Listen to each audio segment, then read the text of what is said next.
छत्तीसगढ़ लोक सेवा आयोग मुख्य परीक्षा 2016 पुराने पाठ्यक्रम भाग 3 जीव विज्ञान।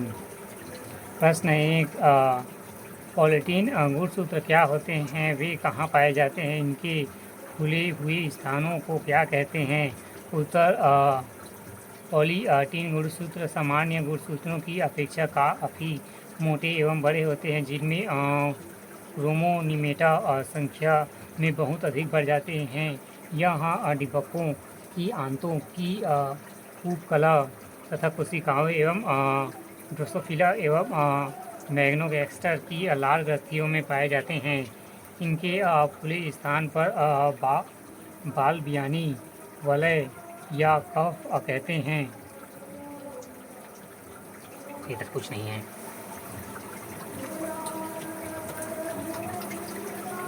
प्रश्न 5 पर परागण क्या है, इनकी विभिन्न विधियों को समझाइए। उत्तर पर परागण की ऐसी विधि जिसमें किसी पुष्प के परागणों का स्थानांतरण उसी प्रजाति के दूसरे पौधे में वर्तिकाग्र पर होता है।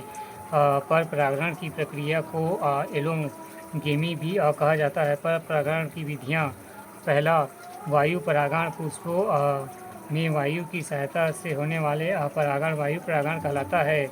उदाहरण गेहूँ, मक्का एवं सेमिलस आदि।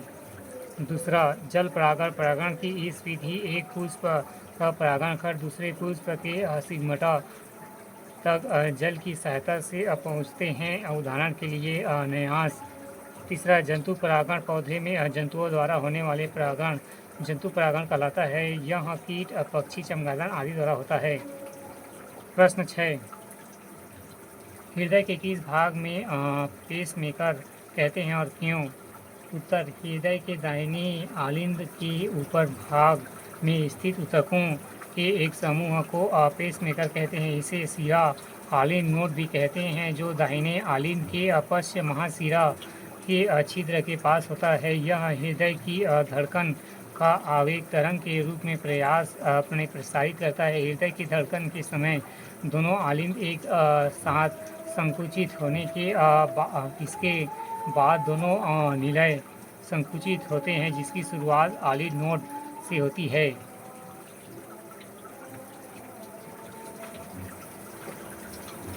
खंड 3 उत्तर की शब्द सीमा 100 अंक 8।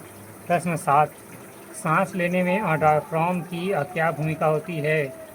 उत्तर, वक्षीय गुहा का निचला फर्म एवं पतले पेशीय पट पर पूर्ण बंद रहता है, इसे डायफ्राम कहते हैं। सांस लेने की प्रक्रिया में डायफ्राम की भूमिका महत्वपूर्ण है। पहला, जब निश्चन प्रक्रिया द्वारा वायुमंडलीय वायु फेफड़े से भरता है, तब स्टर्नस नीचे की ओर झुकता है। डायफ्राम भी संकुचित होकर नीचे की ओर झक जाता है, जिससे वक्षीय गुहा एवं आयतन बढ़ जाता है और फेफड़ा फूल जाता है। दूसरा, जब निश्वासन प्रक्रिया द्वारा फेफड़े की वायु को बाहर किया जाता है, तब डायफ्राम पेशियाँ शिथिल व संकुचित हो जाती है, जिसमें वक्षीय गुहा और फेफड़े का आयतन कम हो जाता है। परिणाम स्वरूप वायु बाहर निकल जाता है। उपरोक्त प्रक्रिया से स्पष्ट होता है कि सांस लेने की प्रक्रिया में डायफ्राम की अहम भूमिका होती है। Cavity of chest. Diaphragm cavity of ब्रोडमैन मैन।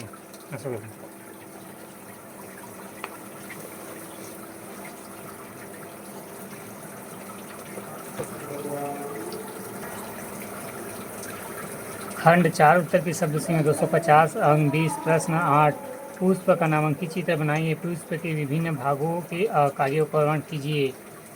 परागकोण, तंतु, बाह्यदल, अणु एवं अंडाशय एवं वर्तिकाग्र। उत्तर, पुष्प पौधे का जनन अंग है। यह 4 भागों में बना होता है। पहला, बाह्यदल। यह पुष्प के पुष्पासन से लगा बाहरी अंग होता है, जो प्राय हरे रंग का आकार में छोटा होता है। इसका कार्य यह भीतरी भागों की रक्षा के साथ प्रकाश संश्लेषण करता है। दूसरा, दल पुष्पक एवं आकर्षण अंग होता है, जो आकार में बड़े तथा भिन्न रंग का होता है। यह कीटों को आकर्षित करने का कार्य करती है, जिससे परागण की प्रक्रिया होती है। तीसरा, नर जनन अंग उमंग के एक भाग में पुकेसर कहते हैं। प्रत्येक पुकेसर के 3 भाग होते हैं।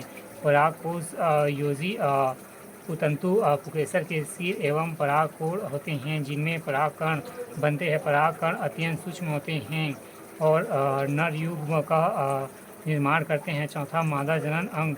मादा जनन अंग के एक भाग को स्त्री केसर कहते हैं। प्रत्येक स्त्री केसर में 3 भाग होते हैं, अंडाशय, वर्तिका एवं वर्तिकाग्र। अंडाशय के बीजांड होते हैं। इन बीजांड में ही मादा युग्म अंडा होता है।